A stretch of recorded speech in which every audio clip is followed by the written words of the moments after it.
kufanana. Naomba kwanza muangalie huko mbele hivi. Mwashamu Baba Askofu, ulituagiza tutekeleze kile ulichotaka tukifanye, na kwa kushirikiana na maparoko baadhi yao ambao tumeshakutana nao, kile ulichotuambia tufanye Baba, ndio hii kazi uliyotupatia. Makatekista watakuwa wanaonekana hivi. Naomba sasa mgeuke mtazame upande mwingine. Wapendwa sana makatekista, sio mpaka msafiri mwendo wa mbali kwenda kwa masista kule Kagondo ili wawekee msalaba kwenye vazi lenu. Mnaweza mkalipiga picha ilifanane hivi.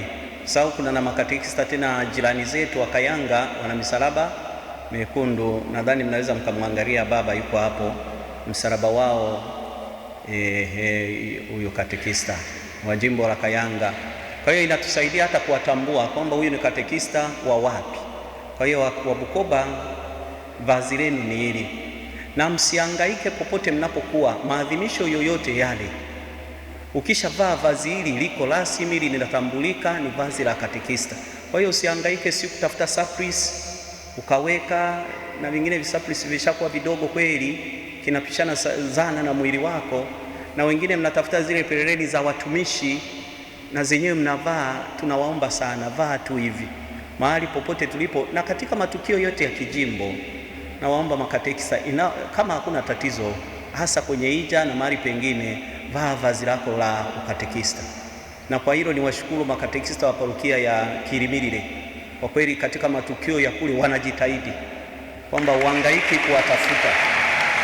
Kwa hiyo nawaomba sana, iwe katika maadhimisho yoyote, hata kama umesali na padre, hakuna watumishi, usiange kuhangaika kutafuta vazi lingine la kuongeza. Hili liko rasmi, Baba Askofu amesha liruhusu, ndilo hilo linalotambulika. Ukivaa hivi utajulikana ni katekista.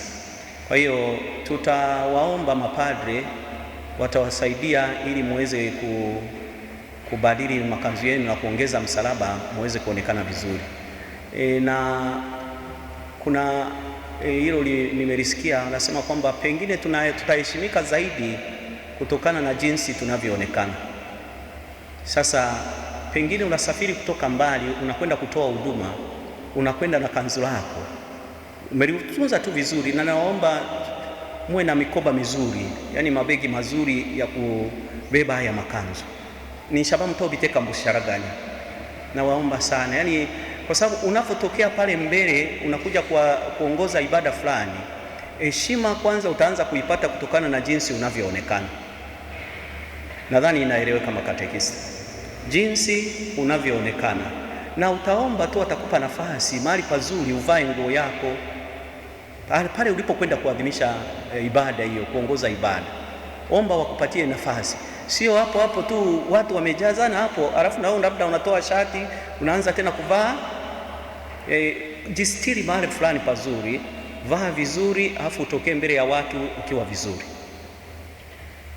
Hilo la kwanza. La pili, asante makatekista, niliwakumbusha mwaka jana nikawaomba, mnapokwenda kuadhimisha kuongoza ibada mbalimbali, naomba sana muende mmejiandaa, mjiandae vizuri.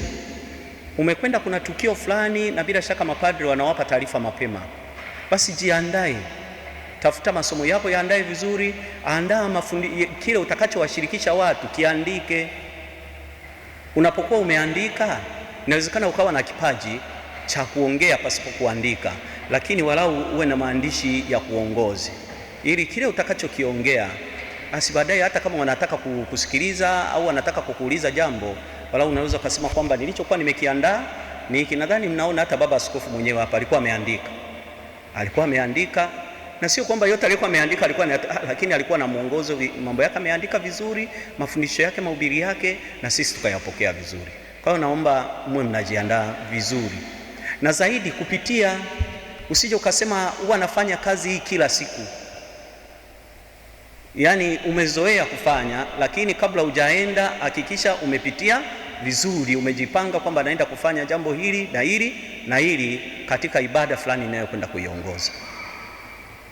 Na hapo nikawaomba mwaka jana, bado mambo yanaenda, pengine jamani, kama unajua kwamba utapewa kazi, Kuna vyakula vingine tuvitumie, lakini vingine tusivitumie kabla ya wakati, kwamba utapewa kazi ya kufanya. Kwa mfano wanakutuma unakwenda kuongoza ibada ya mazishi. Sasa unaweza kukuta umefika kule umeshiba. Nadhani mmenielewa. Tujitahidi unapokuwa umeshashiba. Kuna mambo mengine yataenda lakini yatakuwa tofauti. Kwa maana unaweza kusema katekista fulani leo ameongoza, lakini kwanza hata unapokwenda kuvaa yale mavazi unakwenda kuvaa, lakini umeshafananaje? Kama umeshiba sana itakuwa ni ngumu kufanya kazi hiyo ya Mungu. Utaifanya lakini utapunguza na nini? Ile heshima ambayo imetajwa. Nadhani hilo limeeleweka. Jambo la pili, mmesikia kama mlikuwa mnafuatilia habari, Baba Mtakatifu ametuagiza sisi mapadre kutumia vitabu vinavyokubalika katika maadhimisho mbalimbali, pamoja na kufuata maelekezo tunapokuwa tunaadhimisha mafumbo matakatifu, kwa sababu kila kitu kina mwongozo. Sasa hapa kwetu washa maaskofu wametupa mwongozo wa kufuata tunapoadhimisha ibada, na mwongozo huo unakutwa katika hii kitabu. Hii misari mpya ni ukurasa wa 1356, na hizi misari hizi za waumini na waombe mapadre watawanunulia. Kama unatumia ile ya zamani, naomba uiache. Unatumia misari ya waumini ile ya zamani, tumia hii mpya ambayo maaskofu wenyewe wameitoa ili sote tuitumie. Na hii misale ina ibada ya maadhimisho ya Dominika bila padre, ndio hii muumu. Ninawaomba muifuate, nawaomba sana muifuate. Na mmesikia Baba Askofu alivyosema kwamba mnashiriki katika kuongoza ibada bila kasisi siku za Jumapili na siku zilizoamriwa. Tujawa na ule utaratibu mwingine wa hizi siku za kawaida tufanye namna gani, lakini kwanza tuanze na hilo, siku zilizoamriwa na Jumapili. Tunaposali tutumie hiki kitabu, na bahati nzuri wengi mnafahamu, lakini kuna wengine hasa tunapokuwa kwenye mazishi, wengine tunafanya tofauti. Makatekista, nina clip humu nimeipata kutoka kwenye kamati ya liturujia taifa, wametuma, ninayo. Katekista sehemu za nadhani ni parokia ya Rutabo ameadhimisha, alikuwa anaongoza ibada ya mazishi, yani amesali, uweze ukajua kwamba ni padre au ni katekista, mpaka kaimba na prefasio, Bwana awe nanyi, kaimba vinueni mioyo, hivi karibuni, sio zamani.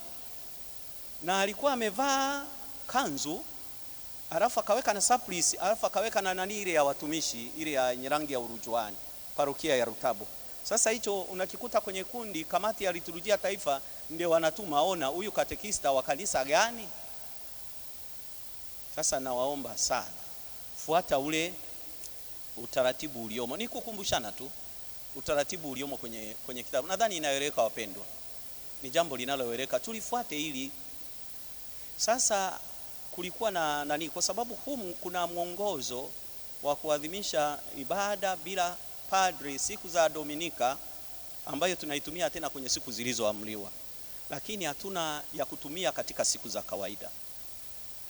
Sasa mwongozo tuliopewa mpaka sasa hivi kutoka kwa mwenyekiti ni upande wa baraza la maaskofu anayeshughulikia mambo ya liturujia, amesema kwa sasa, kwa sababu hatujawa na mwongozo wa siku za kawaida hizi, na wakati mwingine tunatoa huduma ambayo tunakuta tumeshatumia ibada ya Jumapili. Akasema hivi, kwa sasa kwa sababu hatujawa na mwongozo, lakini uhitaji umeshakuwepo, tutumie kama hii ya Jumapili, lakini tuondoe mambo ambayo siku za kawaida hata mapadri hawayaweki, sivyo? Kwa mfano siku za misa za kawaida hatuna utukufu wala hakuna na sadiki. Kwa hiyo mpaka sasa nadhani mtajitahidi kwamba imetokea kwa sababu mnakwenda mnatumwa, labda kuna ni ibada ya kumaliza nini, matanga, si vitu gani. Kwa hiyo tumia hii ya Jumapili, lakini ondoa utukufu na sadiki. Sasa hiyo nadhani hata mnapokwenda kwenye mazishi msio mnatumia utukufu, msiimbe tukufu hii haipo. Tunapokuwa na nani, kama ni mazishi, hata kama haipo lakini tunaitumia, tufanye hivyo. Lakini nawaomba pale ambapo hamna ulazima kwenye mazishi, tutumie hii ibada ambayo hata na sisi tunatumia, kwa sababu ibada ya mazishi ni ile ile. Akiongoza baba askofu, akiongoza padre, tunamaliza misa kwanza, ndio inafuata ibada ya mazishi. Utaratibu ni mmoja, ni ule ule tunaotumia. Sasa kwa upande wenu, kwa sababu haina ulazima, si uanze na ibada kama unavyofanya Jumapili. Anza na ibada ya mazishi. Sehemu ya kwanza mtaona kwenye ukurasa wa 1565 anaanzia pale nyumbani kwa marehemu. Anza ishara ya msalaba, sali zile sala. Ukifika pale nje, mnaingia moja kwa moja kwenye sehemu ya ibada ya neno la Mungu. Mkimaliza weka yale maombi. Yakimalizika sasa, hapo ndo waite watu waje kutoa heshima za mwisho na mchango wa misa. Na wakimaliza, anza ile sala maombi ya mwisho na kumpa buriani marehemu. Sidhani kama kuna ulazima mpaka uanze ibada kama ile ya Jumapili. Unakwenda kufanya ibada ya mazishi, fanya pale pale. Labda wakati mwingine inajumuisha na nani, michango kadhaa, hata ule wanani wa kumwombea marehemu, wala huo unaweza ukatosha. Lakini naomba sasa katika hilo kwanza mtawasikiliza mapadre wenu, sawa? Msije mkaenda mnasema tumeambiwa tufanye hivi, mpaka kwanza tuongee na mapadre. Tukishaongea na mapadre wenyewe watakuja wawaeleze, lakini wakiwaeleza walau mbaki tu kufanya ile ibada ya mazishi pasipo kulazimisha sasa tuingie kwenye utaratibu wa kama wa Jumapili, lakini tutaufanya namna gani, tusihangaike mpaka kufika sehemu hiyo. La mwisho, kuna vitabu hivi kimetolewa na Baraza la Maaskofu Katoliki Tanzania, liturujia ya Jumatano ya Majivu na Juma Kuu bila padre. Walau kwa upande hiyo wameshatoa mwongozo. Ni kitabu hiki, kuna wale mliopokea cha zamani, mimi kwa kile cha mwanzo nilikuwa sijaangalia kulikuwa na makosa gani. Kilitolewa, lakini mapadre na maaskofu walipokipitia baadaye wakagundua kwamba kuna vitu vilikuwa vimekosewa, wakaleta. Kwa hiyo kimetolewa hiki kipya, kimetolewa kipya. Tukiviagiza kwa pamoja kule Baraza la Maaskofu Katoliki Tanzania ni shilingi 5,000, lakini kikishafika huku kwa wauzaji walio wengi wanaanzia 7,000 na kuendelea. Sasa na yenyewe nawaomba mtupatie muda, tutaongea na mapadre wenyewe, wataona ni utaratibu gani, lakini tutawaomba labda na wenyewe watusaidie walau katika Juma Kuu, kwa sababu kuna parokia nyingine ambazo katekista anahitajika. Na mmeshagundua kama alivyosema baba askofu, mna utume tena mkubwa sana na mnatusaidia sana, tunawashukuru. Asante sana kwa kazi hizo njema mnazozifanya.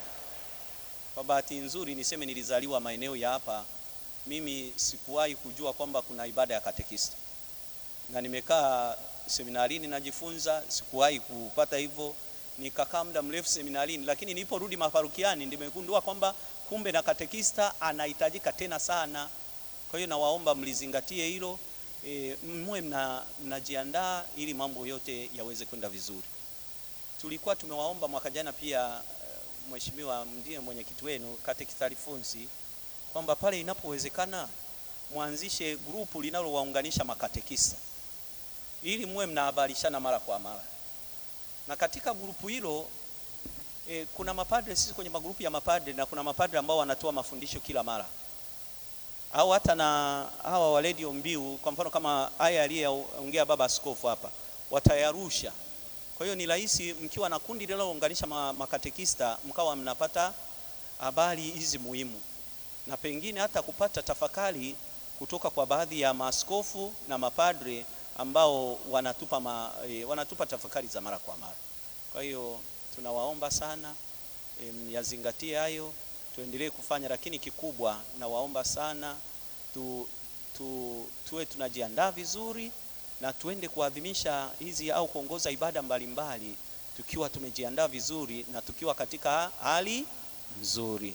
Asanteni sana wapendwa, na washukuru sana kwa utume wenu kwa niaba ya mapadri wenzangu kwa jinsi mnavyotusaidia katika uinjilishaji. Tumsifu Yesu Kristo.